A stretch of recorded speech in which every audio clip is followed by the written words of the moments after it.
At 6 in the morning, before the markets opened and before his board began calling with questions that never really needed answers, Arden Vale read the names of the people who had quit. He'd built the habit years ago, back when Vale Meridian was small enough that every departure still felt personal. It had never stopped feeling personal. Numbers could be managed. A percentage could be explained away in a memo. A name was harder to dismiss. A name belonged to someone who had once sat across a desk from him, once believed in something he was building, and had decided, for reasons he'd never fully know, that it was time to leave. 11 names sat on the screen that Tuesday. He read them the way he always did, top to bottom, unhurried, a small discipline he never let himself skip. Then he stopped. Mara Ellery. That name had lived somewhere he didn't visit anymore. Not gone. Not forgotten. Sealed, the way a person seals off a room in a house they still live in, closing the door, telling themselves the space simply isn't part of the floor plan. He had loved her before any of this. Before Vale Meridian owned hotels and rail contracts and software companies and half a dozen other businesses that no longer had much to do with the man whose name sat on the letterhead. Back then he'd owned a freight company that was quietly failing and a second-hand desk with a drawer that wouldn't close. Mara had owned something else, a conviction, stubborn and inconvenient, that what a person was worth had nothing to do with what they could afford. She'd left him the week his father's estate finally settled, the week the fortune arrived, like weather nobody had forecasted. She hadn't asked for money. She hadn't taken the car, or the apartment, or anything that would have made the leaving easier to explain to people who only understood departures in terms of what got taken. She'd left with one suitcase and a single sentence, and the sentence was the only thing of hers he'd never managed to put down. I know what you'll become if you never have to choose. He'd spent the years since trying to prove her wrong, or telling himself he had, which wasn't quite the same thing, though it had taken him most of that time to admit there was a difference. Now her name sat on a resignation report from one of his largest divisions, with no explanation attached, only a line from Human Resources, brief and procedural, written by someone with no idea what it would do to the man reading it. Employee transferred to North Star Harbor Development, effective immediately. Arden sat very still. North Star wasn't a company he thought about the way he thought about most competitors, as a problem to be measured and solved. For 18 months it had been something closer to a splinter, winning contracts he'd assumed were his, buying property in cities he hadn't finished entering, embarrassing people on his own team in negotiations they should have won. He knew its founder's name. He'd never once put a face to it. He knew it had grown fast, and that its chairman had turned down every interview request that landed on a reporter's desk. He hadn't known, until this exact moment, that the chairman was the only woman who'd ever known exactly how he took his coffee. His chief counsel found him there that afternoon, still at the same desk, holding a single sheet of paper. North Star submitted the strongest proposal for the harbor renewal project. Arden didn't look up. Who's presenting it? Chairwoman Mara Ellery. His hand went still. You know her? The lawyer asked, reading something in his face he clearly hadn't meant to show. Arden closed the folder. Yes. He didn't say anything else. There wasn't a version of the truth short enough to fit into an office conversation, and there wasn't a version long enough to explain it either, not yet, not even to himself. If a name from your own past has ever resurfaced somewhere you didn't expect it, in a report, an email, a room you walked into for an entirely different reason, tell me about it below. I'd like to know how it found you. The hearing room filled slowly, the way these things always did. Aides arranging folders, a stenographer testing her equipment, the low murmur of people who had learned to sound. Busy while they waited, Arden took his seat at the Vale Meridian table and did not look toward the door. He told himself this wasn't restraint. It was simply that he already knew what he'd see. He was wrong about that, as it turned out, though not in the way he expected. Mara came in carrying 2 folders and nothing else. No assistant trailing behind her, no phone in her hand, none of the visible armor most people wore into a room like this. She wore no jewelry that caught the light, no suit built to announce itself. Her only weapon, as far as Arden could tell, was the ease with which she sat down, as though she had already decided how the next hour would go and saw no reason to perform confidence she didn't need to fake. She looked older. Of course she did. 11 years did that to a person.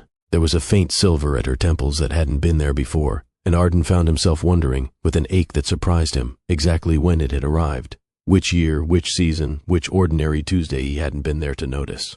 When her turn came to present, she stood without notes. Harbor renewal isn't a redevelopment project, she said. It's been called that for 15 years, and I'd like the committee to consider what that word has actually done. Redevelopment implies the land was empty. It wasn't.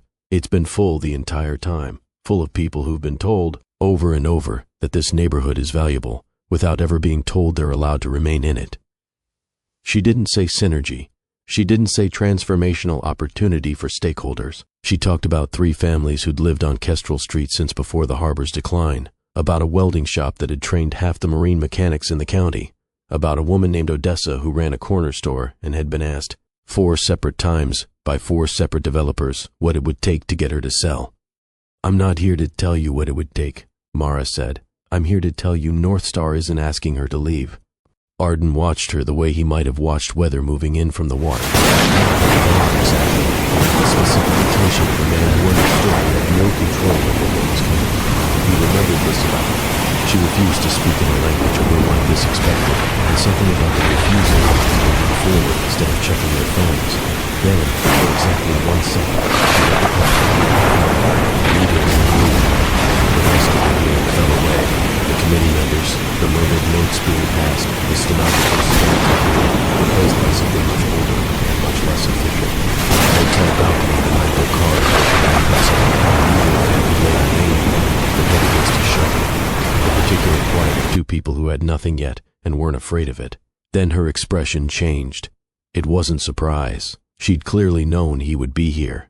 It was something more deliberate. Recognition, fitted carefully with boundaries.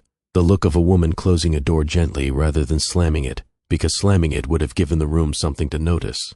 She turned back to the committee and finished her presentation without a single wasted word. Arden looked down at the legal pad in front of him. He'd written 1 line without realizing his hand had moved. "She's still the most dangerous person in this room." He read it back, decided it was true and also incomplete, and crossed it out. Underneath it, after a moment, he wrote a second line. One he didn't cross out, though he closed the pad quickly enough that no one beside him could read it. "She still knows exactly where to hurt me." He didn't write down the other thing he was thinking, the thing that unsettled him more than either sentence on the page, that watching her speak for people who had no seat at this table, he'd felt something he hadn't let himself feel in a boardroom in a very long time. Not admiration exactly. Recognition. The uncomfortable kind, of watching someone be exactly who they'd always insisted on being, while he sat there wondering how much of himself he'd traded away just to stop having to insist on anything at all. The committee thanked her. She gathered her folders and left without looking at him again. The board meeting started the way Arden knew it would. "North Star is vulnerable," said Devlin Cross, who ran acquisitions and had never in his career met a vulnerability he didn't want to press on immediately. "They've expanded too fast. They've taken 3 of our senior people this quarter alone. They're underbidding contractors who've worked with us for a decade." Heads nodded around the table. Someone slid a folder toward Arden, a summary he already knew, of exactly how exposed North Star was. He didn't open it. He didn't need to. He'd known before anyone in this room that North Star had borrowed heavily to fund its expansion, that one of its 2 largest lenders had grown nervous in the last quarter, that a call from him to the right person could turn 18 months of hard-won success into a cautionary tale industry analysts would still be writing about years from now. 3 phone calls. That was all it would take. "We move now," Cross said, "before harbor renewal is decided. We make the acquisition too expensive to survive, and by the time they're presenting to the committee, there's no company left to present." More nods. Someone else started talking numbers. Timing, leverage points, the specific bank officer who'd be easiest to reach first. Arden let it go on longer than he needed to, partly to hear how far the room was willing to go, and partly because some old quieter part of him was doing arithmetic that had nothing to do with money at all. "What's their strongest advantage?" he asked once the numbers talk finally ran out of momentum. The table went quiet. It wasn't the question anyone had prepared for. "I'm serious," Arden said. "Before we talk about how to hurt them, I want to know why they're worth hurting. What do they have that we don't?" A long pause settled over the room. Finally, a young analyst who joined the firm 2 years ago and hadn't yet learned to soften her answers spoke up. "They understand the communities they build in. We don't. Not the way they do.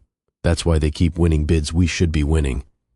Arden nodded slowly and said nothing else, because saying anything else would have meant admitting he already knew exactly who was responsible for that advantage, and had known it for 11 years.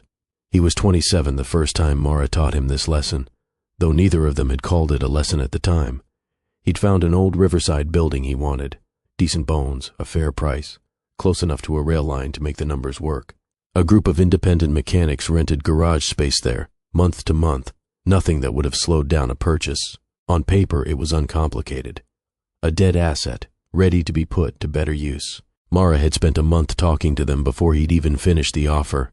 Not because anyone asked her to. She simply couldn't leave a decision alone until she understood what it would cost the people who weren't in the room when it was made.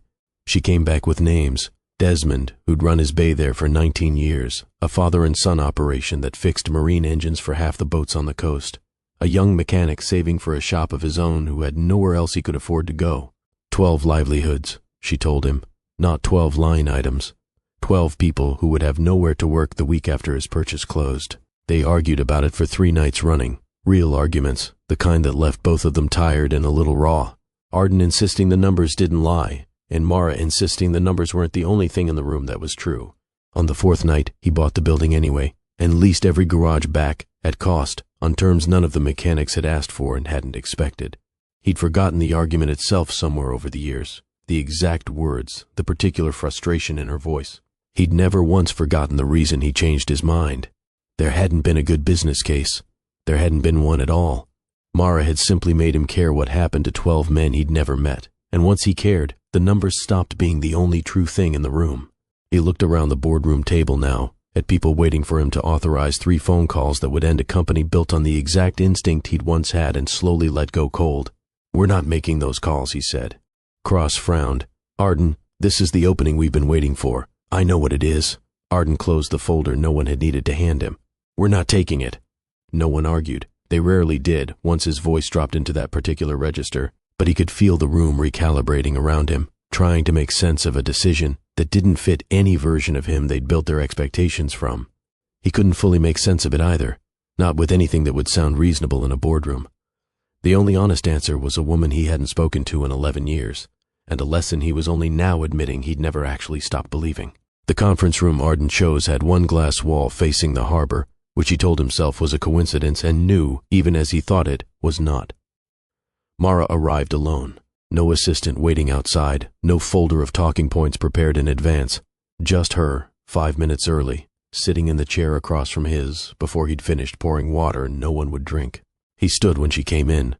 She didn't offer her hand, and he didn't reach for it either, which felt less like an oversight than an agreement neither of them had spoken aloud. "Arden, Mara." A pause settled between them, the kind 2 people build when they're deciding how much of the past is allowed into a room meant for business. "Still hate meetings before noon?" she asked. "Still pretend coffee isn't breakfast?" Something moved at the corner of her mouth, not quite a smile, gone before it could commit to being one. She sat straighter, as if she'd caught herself and wanted the record to reflect it hadn't happened. "I'm here to discuss the harbor renewal project," she said. "I assumed. You're going to challenge our proposal." "Yes." "You'll probably win." "Yes." That answer stopped her for a moment longer than she likely intended. She'd expected resistance, or at least the performance of it. Getting neither seemed to unsettle her more than a fight would have. "You're undercapitalized," Arden said. "We know. You'll need to borrow more before this is finished. We've already secured it. You're exposed on construction costs. Every contractor in this city knows harbor projects run over. So are you. You're betting on public goodwill holding through 2 years of delays." "No." Her voice didn't rise, but something underneath it sharpened. "We're betting on people remembering who actually showed up." He looked at her for a long moment. 11 years, and she still answered questions like they were small tests she'd already decided to pass. "You haven't changed," he said. "That isn't true. What changed?" She took a breath, the kind that suggested she'd known this question was coming and still hadn't found a version of the answer she liked. "I became responsible for more than myself." Something in Arden's face tightened before he could stop it. He didn't know in that moment what she meant, not the specific shape of it, but some old instinct in him recognized the sentence as heavier than it sounded. "Is that why you came back?" he asked. "I came back because Boston needed housing, and North Star could build it. That's not what I meant." "I know." He waited.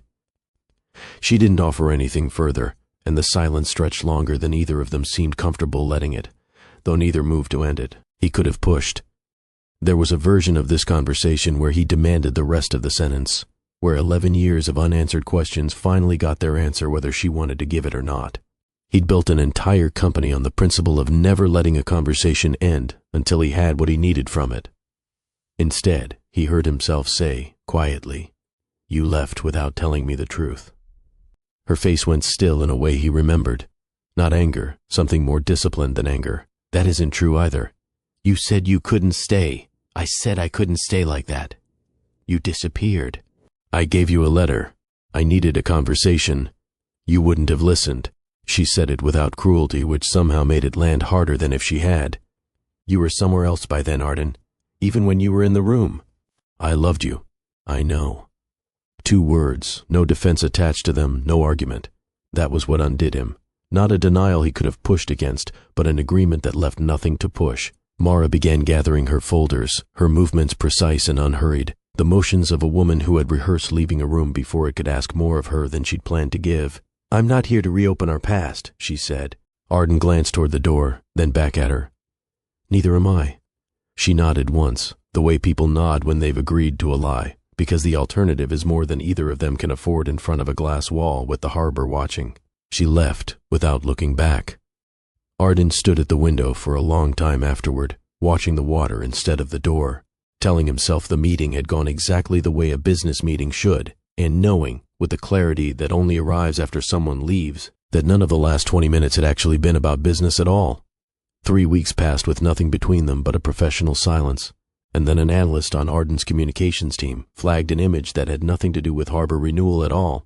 "Sir, this probably isn't relevant, but the system caught Northstar's chairman at a coastal charity event."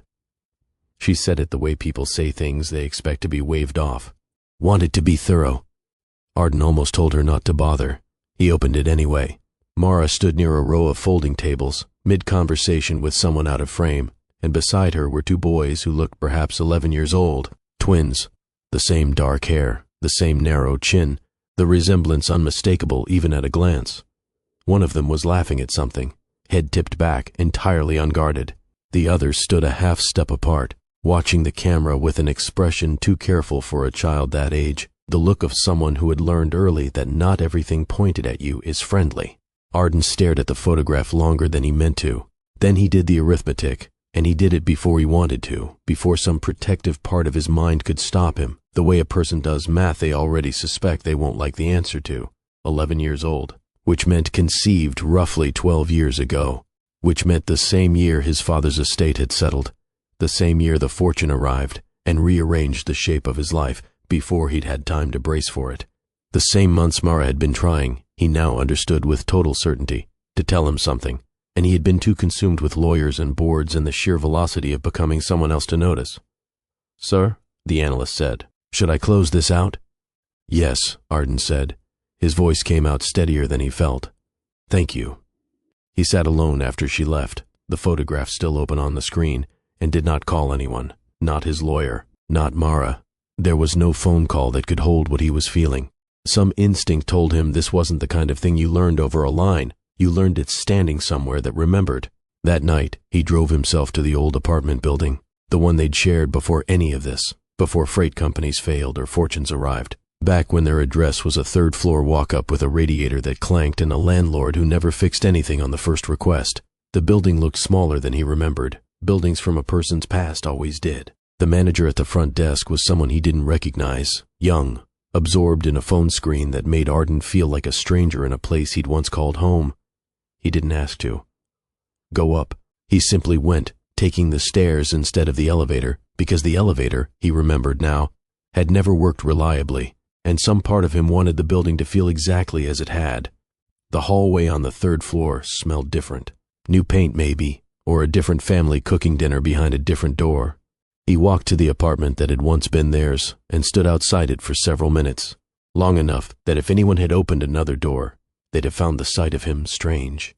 A man in an expensive coat, motionless in a hallway, looking at a number on a door like it might answer a question he hadn't asked out loud. The nameplate had changed. Strangers lived here now. Whatever had happened inside those walls, every conversation, every disagreement, every plan they'd made about a future neither of them had yet earned, belonged now only to memory, unwitnessed by anyone who could confirm it had been real.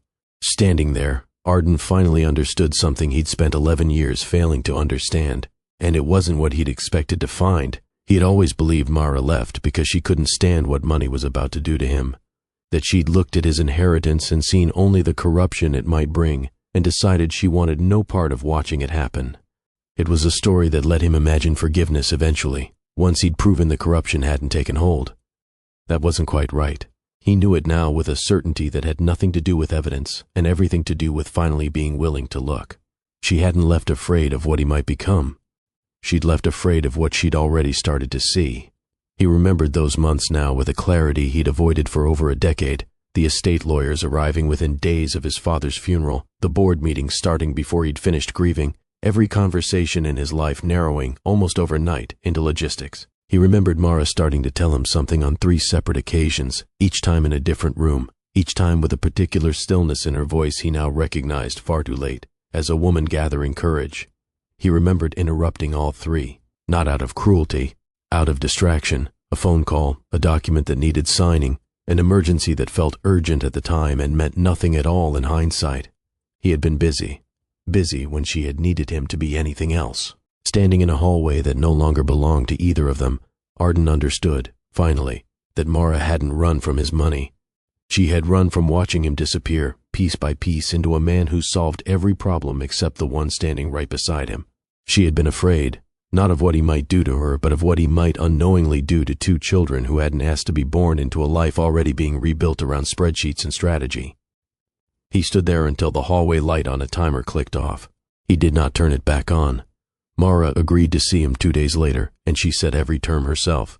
"No lawyers," she said over the phone, her voice flat, giving him no room to negotiate. "No lawyers. No security. No security. You don't get angry. Not at me, not at anyone in that park, not at anything either of us says." He was quiet for a moment. "I can't promise that." "Then don't promise anything." A pause. "Just don't." They met at a public garden on the edge of the city, the kind of place with worn benches and a playground that had clearly outlived several renovations. Mara arrived first. Arden found her sitting with her hands folded in her lap, watching something across the grass with an expression he couldn't quite read. He followed her gaze and saw them. The twins near the playground, a nanny standing a polite distance away. One boy was chasing the other in a wide, looping circle that seemed to have no purpose beyond the running itself. The other stopped mid-chase to help a younger child untangle a kite that had caught in a low branch, working the string free with a patience that looked almost adult. "I don't know which one is mine," Arden said quietly. "Both," Mara said. He sat down beside her, close enough to speak without raising his voice, far enough that neither of them had to pretend the distance between them wasn't real. "I missed 11 years, he said. "Yes. Why didn't you tell me?" "Because I knew you." "That's not an answer." "It is." She turned to face him fully for the first time. "When you were afraid, Arden, you became efficient. That was always how it worked with you. Something threatened to fall apart, and you'd disappear into solving it before the fear even had time to land. When I found out we were going to have children, I knew exactly what would happen if I told you. You'd love them. I never doubted that for 1 second. Then what was the problem? The problem was I knew you'd try to solve every possible danger before they were even born. You'd have hired security before we picked a name. You'd have built a trust fund before we'd agreed on a nursery color. You'd have turned 2 children into a project the same week you found out they existed, not because you didn't love them, but because loving something for you meant controlling every variable that could hurt it. Arden looked away, toward the playground, unable to argue with a version of himself he recognized too well. "What was wrong with that?" he asked, though he already suspected he knew. "Nothing was wrong with it exactly. It just wasn't what I needed. I was 29, Arden. I had no family nearby. Your entire world was changing by the week. New lawyers calling, new people wanting things from you, everything moving faster than either of us could keep up with. And underneath all of it, you were terrified of losing control of a life that had just been handed to you without warning. I was terrified of losing you. You didn't show me that." Her voice didn't rise, but something in it sharpened, old and worn smooth by years of turning the thought over alone. "You showed me spreadsheets. You showed me contingency plans. If I had told you I was pregnant, I don't think you would have sat with me while I was scared. I think you would have handed me a folder." The words landed harder than anything she'd said in the conference room weeks earlier, because there was no anger in them. Only exhaustion and something that sounded like grief for a version of events that had never even had the chance to happen. I needed a father who'd know them, she said, not a billionaire who'd protect them. And you thought I couldn't be both. I thought you didn't know how to be the first one yet. And I wasn't willing to let 2 children be the place you learned. Arden sat with that for a long moment, watching the boy with the kite finally free the string and hand it back to the younger child, watching him wave off the thanks like it was nothing at all. I was 29. I had no family nearby. He repeated her words without meaning to, turning them over. You had all of that, and you did it without me. I did it because I had to. You shouldn't have had to. No, she agreed. I shouldn't have, but that isn't the same as regretting it. I got to raise them exactly the way I thought they needed. No headlines before they could read. No security detail teaching them the world was dangerous before they'd had a chance to find that out on their own. Just 2 boys who grew up believing they mattered because of who they were, not because of what they'd inherited. Arden nodded slowly. It was, he understood, the truest compliment she could have paid herself, and the sharpest thing she could have said to him without raising her voice once. I want to know them now, he said. Mara studied him for a long time before answering, the way she used to study a contract before deciding whether to trust the fine print. Then you'll have to let them decide what that looks like, she said. Not you. Them. He nodded again, and for the first time since the resignation report had crossed his screen, he felt something settle in his chest that wasn't quite peace, but was close enough to it to be mistaken for a start. If you were in Mara's position, certain the man you loved would turn even his fear into a plan, would you have told him the truth anyway, or protected your children from finding out how he might respond? I'd be curious which one you'd have chosen. Mara arranged the meeting at North Star's office on a Saturday when the building was mostly empty, which Arden understood without being told was deliberate. Fewer people to see a billionaire meeting 2 children for the first time. Fewer questions that would need answering later. The twins came in together, Ronan a half step ahead, Silas trailing behind with his hands in his pockets and an expression that gave nothing away. Ronan's Silas, Mara said. This is Arden. Ronan crossed the room first and shook his hand, firm, a little formal, the handshake of a boy who'd clearly been taught how to do it properly and wanted credit for remembering. Nice to meet you, Ronan said. You too. Silas didn't move from where he stood. He studied Arden the way a person studies something they're not sure they trust yet, unhurried, unbothered by the silence he was creating. You're the rival, Silas said finally. Arden blinked. Beside him, Mara closed her eyes briefly. Silas. What? He is. Silas shrugged, entirely unbothered by his mother's tone. That's what the news calls him. Vale versus Ellery. I read it. Arden felt something close to a laugh rise in his chest before he could stop it. Yes, he said. I suppose I am. Silas looked for the first time, faintly pleased, the satisfaction of a child who's just been proven right about something the adults were trying to avoid saying out loud. Mom says rivalry isn't always a bad thing, he added. Your mother is usually right. Usually, Silas agreed, sitting down across from him without waiting to be invited. Not always. Ronan sat more carefully, choosing the chair beside his brother rather than the one directly across from Arden, keeping a small, deliberate distance that Arden noticed and didn't comment on. Do you really own those skyscrapers? Ronan asked. The ones downtown, with your name on the sign? Some of them. Why? To make money. Why? Arden glanced toward Mara, who was watching the exchange with an expression somewhere between amusement and warning, as if she already knew where this line of questioning could end up if he wasn't careful with it. That's a complicated question, Arden said. Ronan nodded, accepting the answer with the seriousness of someone filing it away for later. Okay. Silas leaned back in his chair. Are you going to try to beat Mom at the harbor thing? There was no good way to answer that dishonestly, not with this particular boy watching him, and Arden had learned enough in the last few weeks to know that softening the truth for these children would cost him more than the truth itself would. Yes, he said. Silas grinned, wide and immediate. Good. Mara turned to stare at her son. You are enjoying this far too much. Somebody has to, Silas said. You two are both pretending this is normal. The room went still in a particular way, not an empty silence, but the kind that happens when a child says something too accurate for either adult to argue with right away. Pretending what? Arden asked, though he suspected he already knew. Silas looked at him like the answer should have been obvious from the start. That you don't care about each other. Neither Arden nor Mara said anything. Ronan, who'd been quiet through most of the exchange, finally spoke, his voice softer than his brother's, more careful. He's not wrong.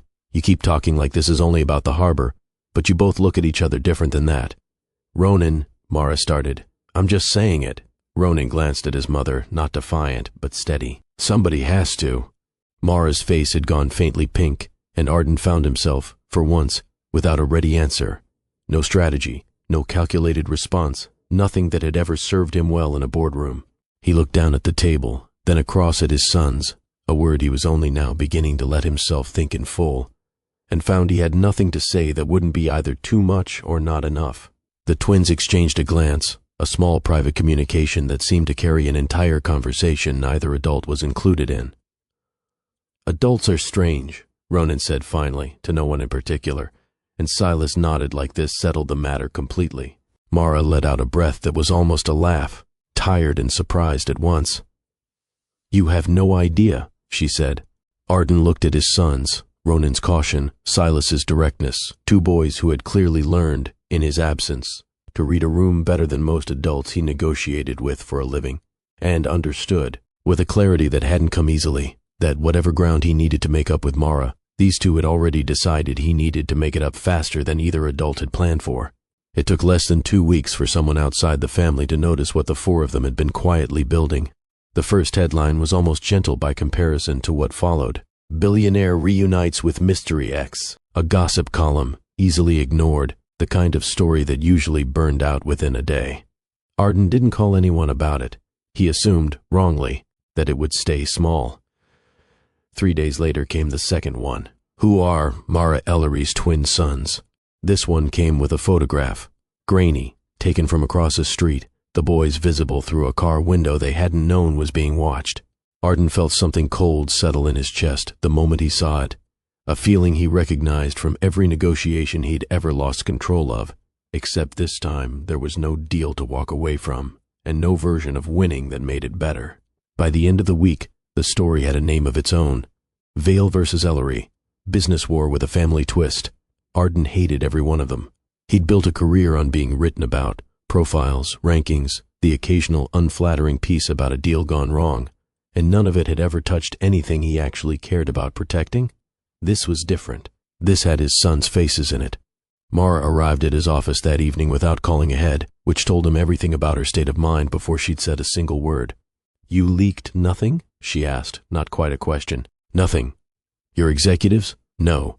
Your public relations team? Arden hesitated.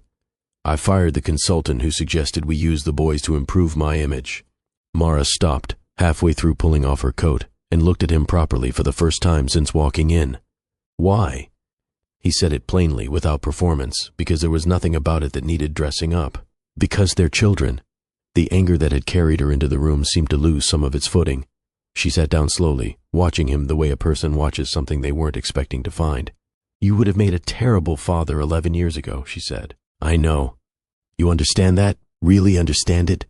Yes. How? It wasn't quite a question, more a demand for evidence, and Arden gave her the only proof he had. Because I'm becoming a worse businessman, he said. The consultant wasn't wrong strategically. The story would have played well for me, sympathetic, humanizing. He had numbers to back it up, projections on public opinion, all of it. 6 months ago, I would have listened to every word of it. And now? Now I keep finding things I'd rather protect than own. Mara studied him for a long moment, something shifting behind her eyes that he couldn't quite name. Not forgiveness, not yet, but something adjacent to it, a door easing open rather than swinging wide. That's dangerous, she said finally, for a man like you. I know. A small, unwilling smile touched her mouth, the kind she seemed to fight and lose against in equal measure whenever he said something that surprised her. That sounds more like the person I remember, she said, before all of this. Is that good or bad? I haven't decided yet. She stood gathering her coat again, though this time without the urgency she'd walked in with. But it's something. She left without resolving anything, the way she always seemed to. No promises exchanged, no declarations made, but Arden noticed, watching her go, that she hadn't left angry this time. She'd left thinking, and after everything else that had passed between them in the last month, that felt, to him, like the beginning of something he hadn't let himself hope for yet. The call came before sunrise. A seawall breach along the harbor renewal site had let a surge of tidewater pour straight into the unfinished foundation overnight, and by the time Arden's phone rang, North Star's crews had already been pulled off the site for their own safety. Millions of dollars sat submerged in standing water. The harbor renewal project, the one thing Mara had staked her company's survival on, was suddenly, genuinely at risk of drowning before it had a chance to exist. Arden was there before the sun had fully cleared the horizon. He found Mara standing at the edge of the flooded lot, drenched to the shoulder from wading partway in to check a pump line herself, her hair plastered flat, her face carrying an exhaustion that had nothing to do with the hour. "You shouldn't be here," she said, not turning to look at him. "Why? Because this project is your competition." Arden looked past her, at the water still rising slowly through the foundation trenches. "You designed the entire drainage system around a century-old tide calculation. We know. It won't hold, not with a surge this size. We know that too. You need emergency pumps, industrial ones, not what you've got out here. We know." "Then why aren't they here?" Mara turned to face him then, and for the first time he saw something under the exhaustion that looked almost like defeat. "Because our supplier's warehouse flooded overnight too. Everything we ordered is sitting under 3 feet of water 40 minutes from here." Arden stared at the sight, doing the math the way he did every crisis. Fast, automatic, already 3 moves ahead. He had exactly what she needed. Vale Meridian kept emergency equipment on standby for its own coastal projects, sitting unused in a depot less than 20 minutes away. One phone call and it would be moving within the hour. He took out his phone. Mara's hand closed around his wrist before he could dial. "No." He looked at her. "No what?" "No rescue. This isn't a rescue, it's equipment. It will look like a rescue. It will look like Vale Meridian saved North Star the week before a committee decides who gets this contract. Every article already writing about us will have their headline handed to them. Let them write it. You'll own us." Her voice cracked slightly on the word, and Arden understood, watching her, that this wasn't about headlines at all. It was about something older, something that went back to a conference room, and a phrase she'd used before either of them had said it out loud. No rescue meant no chain around my wrist. "Mara," he said, quieter now, "you still think every hand reaching toward you is trying to put a chain around it." She didn't let go of his wrist. "And you still think every refusal means someone doesn't trust you." They stood there, the water still climbing behind them, neither willing to move first. Then Arden said, "Maybe both of us are right." That stopped her. He watched something in her face shift, some old argument finally landing somewhere it could actually be heard. He lowered the phone slowly, not putting it away, just no longer reaching toward the call he'd been about to make. "I'll lend you the equipment," he said. "Not sell it, not trade it for anything, not attach a single condition to it. No equity in your company, no seat on your board, no press release, no photo, nothing with my name near it.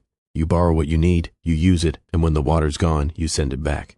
Mara studied him for a long moment, her hand finally loosening on his wrist. "Why?" "Because our sons are going to grow up in this city," Arden said, "and I'd rather they grow up watching us solve a problem together than watching us let a good project drown, because neither of us could stand to owe the other one anything." Her eyes filled, though she didn't let the tears fall, blinking them back with the same discipline she brought to everything. "That's not the answer you would have given 11 years ago." "No. What changed?" Arden looked out at the flooded foundation, at the water still moving where a building was supposed to stand. "You did," he said. She shook her head slowly. "No, you did."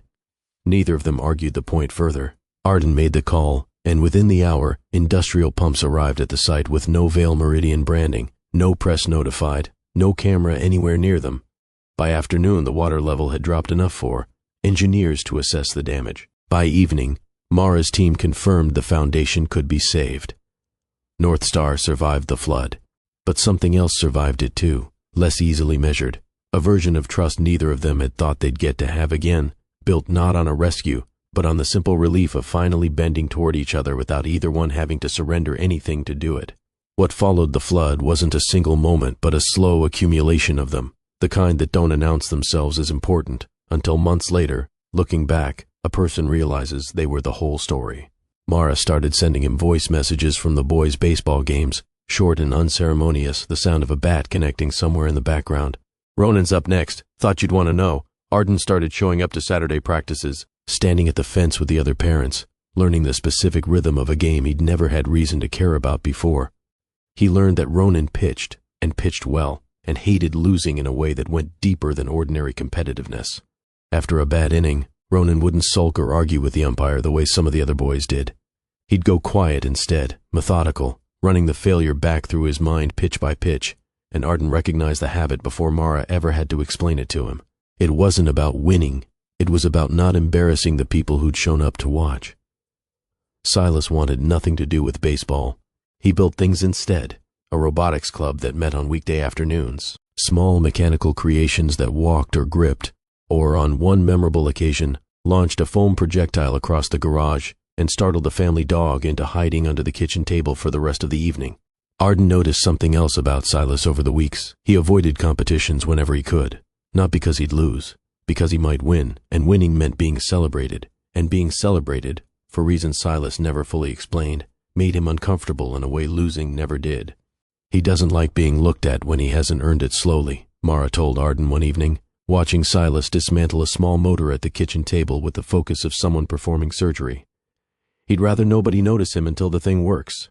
Arden filed that away the way he'd once filed away contract terms, except this felt different, more permanent, the kind of information a person keeps not because they might need it later, but because they simply want to know it. He learned which cereal each boy refused to eat. He learned Ronan needed silence after a difficult day, a full hour of it sometimes, before he was ready to talk about whatever had gone wrong. He learned Silas did the opposite, talked more, not less, when he was nervous, filling silences with facts about whichever machine he was currently building, as if information itself were a kind of shelter. He learned Ronan loved old jazz records, an interest that had apparently arrived from nowhere, adopted entirely on his own, and that he kept a small collection in his room he was quietly proud of, and rarely mentioned unless asked directly. He learned, much later and mostly by accident, that Silas kept every note Mara had ever slipped into his lunch bag, folded small, tucked into a shoebox under his bed, years of them, a paper record of a mother who'd shown up for him in ways nobody had needed to ask about. The twins stopped calling him the rival somewhere in the middle of all this, though none of them marked the exact day it happened. They started calling him Arden instead, easily, the way a person's name settles into a household once it belongs there. One evening, Ronan asked him to help fix a bicycle chain that had come loose, and the two of them knelt together in the driveway as the last of the daylight faded, working through the mechanics of it without much conversation. "Were you in love with Mom before us?" Ronan asked, not looking up from the chain. Arden tightened a bolt, giving himself a second before answering. "Yes. Are you now?" He stopped working entirely. Across the driveway, on the porch, Mara stood in the doorway with a dish towel still in her hand, having come out to call them in for dinner, and stopped instead, unseen, listening. Arden looked up and found her there before he answered, and understood in that instant that whatever he said next wasn't really for Ronan anymore. "I think I have been for a long time," he said. Ronan nodded, satisfied, and went back to the chain like the matter was settled. "Okay, that's all?" Arden asked. "Yeah." Silas's voice came from behind them, having apparently been listening from just inside the garage. "That's not all," Ronan sighed. "Silas." Silas came to stand beside his brother, looking directly at Arden with the same unflinching attention he'd used the first day they met.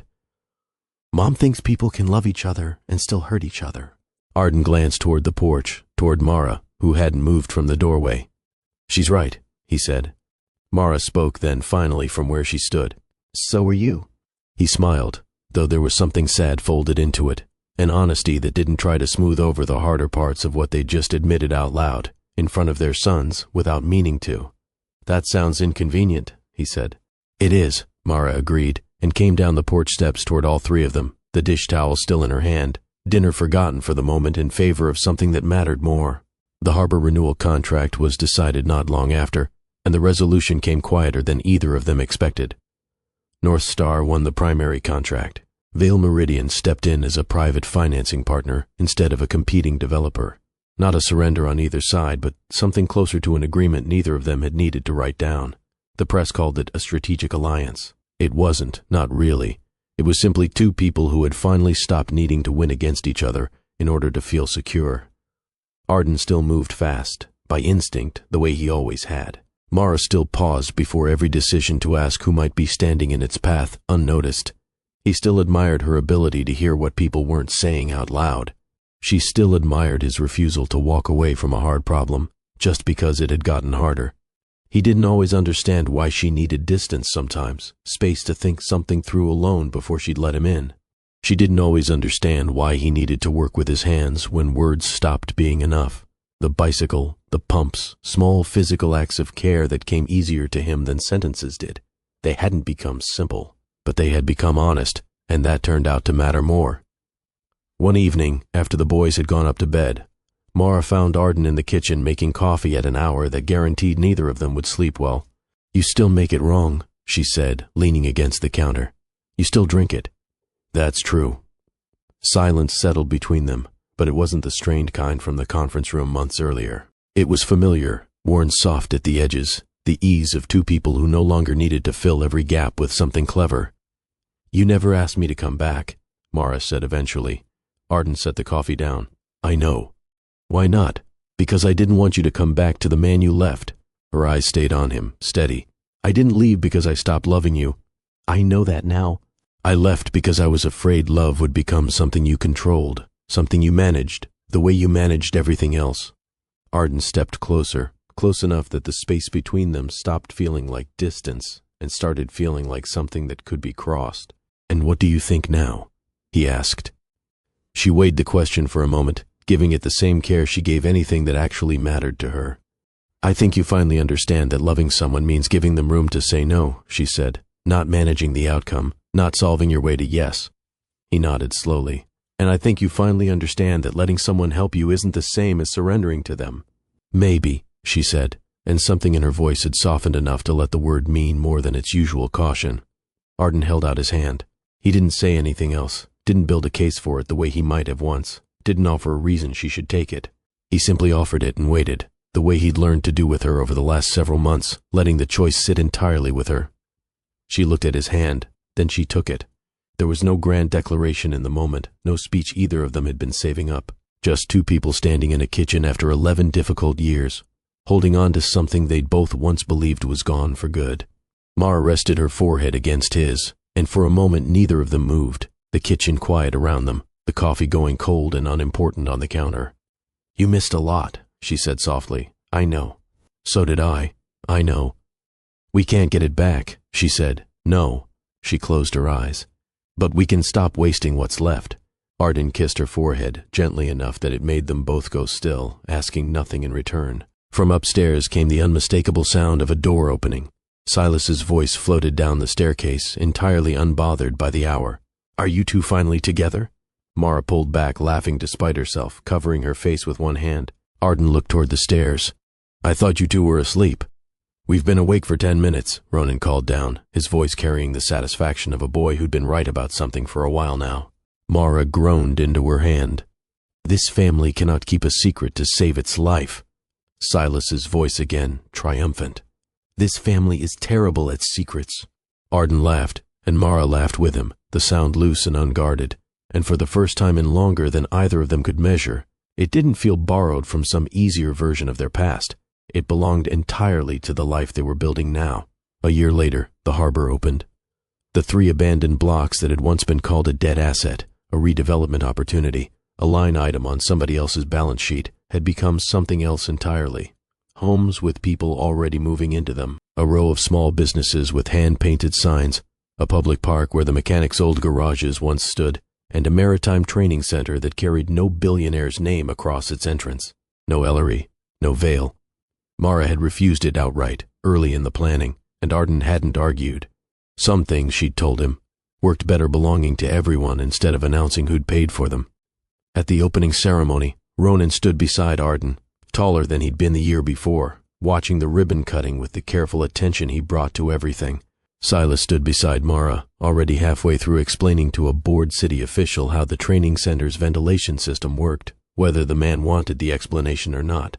A reporter found Arden near the edge of the crowd and asked the question he'd clearly been saving. "Do you still consider North Star a competitor?" Arden glanced across the gathering and found Mara watching him, waiting to hear his answer along with everyone else. Sometimes, he said. The reporter laughed, expecting a joke. Arden continued, and meant every word of it. "But competition is a healthier thing when you respect the person standing on the other side of it." Mara raised an eyebrow at him from across the crowd, and he could tell, even at that distance, that she was fighting a smile. Later, once the speeches had finished and the crowd had thinned into small clusters near the water, Arden and Mara walked the length of the new harbor together, past the training center in the park, past children already testing the swings that had been installed only days before. "You almost sounded wise back there," Mara said. "Don't tell anyone. Your secret's safe." He reached over and slipped his hand into hers. She let him, easily, the gesture requiring no explanation between them anymore. Behind them, faint but unmistakable, came the sound of the twins arguing about whether they were old enough yet to take a boat out on their own. Ronan insisting they were, Silas methodically listing every reason the answer was no, both of them clearly enjoying the argument more than they wanted it settled. Mara squeezed Arden's hand. "You're happy?" It wasn't a question. He looked toward the boys, then back at her. "Yes, even though I left?" He stopped walking and turned to face her fully. "No," he said. "I'm happy because you came back." Mara smiled, a little wry. "I came back to beat you." "You did." "Maybe not completely." He glanced toward the twins, still arguing, still laughing underneath it. "Maybe not," he agreed. She followed his gaze, and for once, neither of them needed to explain what they were looking at. Not a fortune, not a rivalry settled in someone's favor, not a second chance handed to them by luck, a family that had been built in the wrong order. Love before understanding, children before either of them was ready, a decade of silence before a decade of honesty, and rebuilt, slowly and deliberately, on truth instead of assumption. Arden had spent most of his adult life believing that anything worth having had to be secured, locked down, protected against every possible way it might slip out of his hands. It had taken him 11 years, a flooded foundation, and 2 sons who refused to let their parents pretend, to understand what Mara had been trying to tell him from the very beginning. Some things were never meant to be kept. They were meant to be chosen, not once in a single decision made and then filed away as finished, but again and again, in every ordinary moment that followed. A cup of coffee made wrong on purpose, a hand offered and taken. 2 boys arguing about a boat while the people who loved them stood close enough to listen. If this story reminded you of someone worth choosing again, tell me about them in the comments. And if you'd like more stories like this one, consider subscribing to Wounds Among Kin.